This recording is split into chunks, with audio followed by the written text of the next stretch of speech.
joining us here today.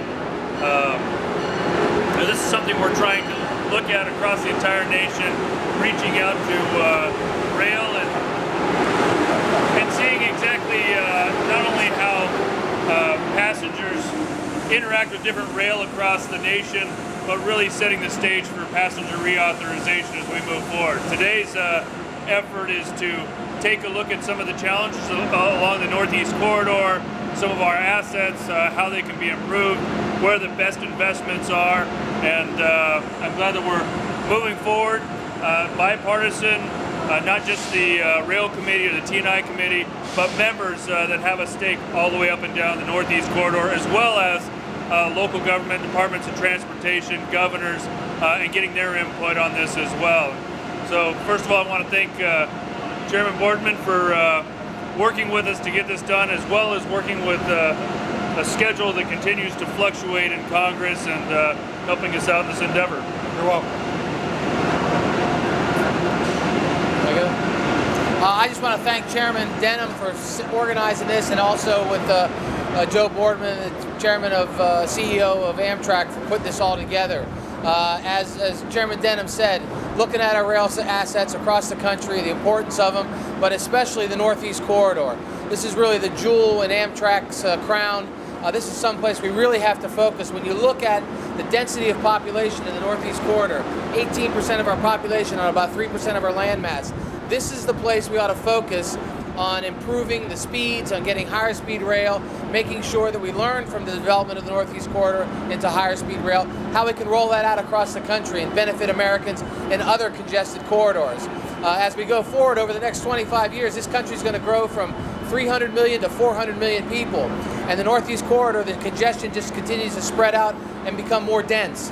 So we really need to focus on getting it right in the Northeast Corridor, so that we can, again, learn from it and roll it out across the United States of America. So again, thanks a lot for being here. Well, Chairman, thank you very much for putting this together. I ride this train every week, and this is one of the places where the ridership certainly will pay for a high-speed rail. The ridership is here. We'll start here, and we'll take it into the rest of the country. And I'm glad that you're coming to see what I go through every week. And Chairman, thank you very much for being here with us. Thank you. Pat? I'm pleased to join the chairman and the subcommittee chairman, who's taking the time to see what is one of the real assets in transportation, which is the Northeast Corridor, representing a district that borders the city of Philadelphia. I often ride back and forth on Amtrak myself, and have seen the tremendous asset that it is to just transit back and forth, and therefore a business up and down the Northeast Corridor. And where it goes in the future is as vitally important. And I also want to stress, and you can see no better example of, over the course of the last decade, the development that's taken place around this terminal, all up and down the Northeast Corridor. You have rail assets, and they become transportation centers around which other kinds of businesses can grow. And one of the things we're exploring is not just what happens on the track bed, but what happens in the regions around some of these critical stations. They are the centers of the cities that they serve, and all up and down the rail corridor you have the interconnection of buses and local rail, even airports on this corridor. So in these days and age where you're talking about how transportation interconnects and then people gather around that transportation, the vision for the future needs to consider those kinds of considerations, and I'm pleased to be part of it. Well, the train leaves on time, so let's answer any questions you might have for us.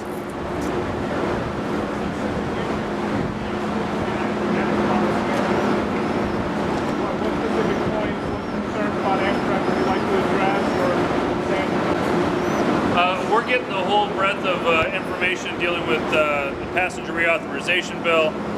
We're doing this, rolling this out across the nation, but specifically Northeast Corridor, as we said, has the biggest amount of assets. We'll also have the biggest challenges in improving infrastructure. So as we go up the Northeast Corridor, again, we're going to be looking at different Department of Transportations, different states, different local governments, working with governors and those local governments to make sure that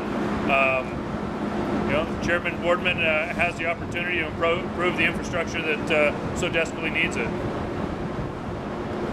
We can probably cut about 20 minutes by doing a lot of the infrastructure on this corridor. So that's a big asset right there. Passing over bridges and old bridges and tunnels on your way, what's the funding commitment that you see going forward to improving those aging assets? That's something we have to look at, but I'll tell you what, I'm told about $3.5 to $4 billion takes care of the Portal Bridge, the tunnel in Baltimore, and some other things. And unfortunately, the president's focused that in another corridor in this country. People don't want it. The state can't afford it.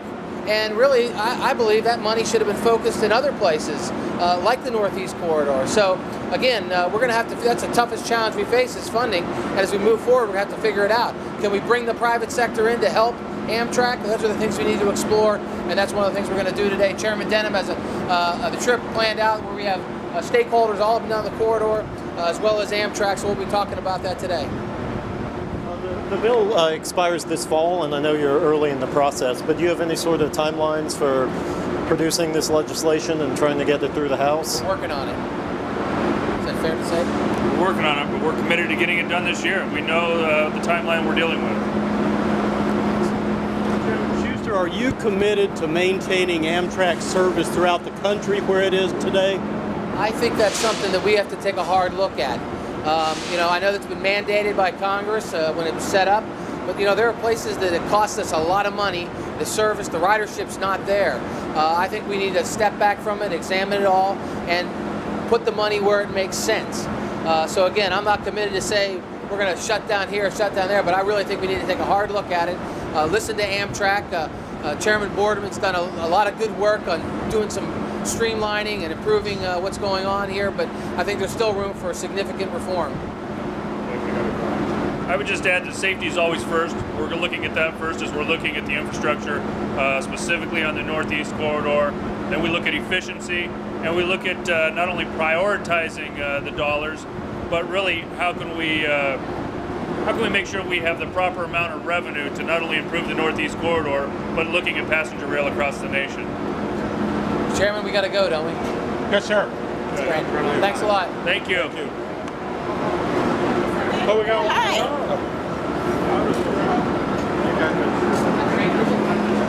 got to go this way. I can't add anything to it, but I'm an Amtrak lover. I love riding the train, and I think it's one way to move people, goods and services, and I'm looking forward to talking to the people along the way and see how we can improve the services.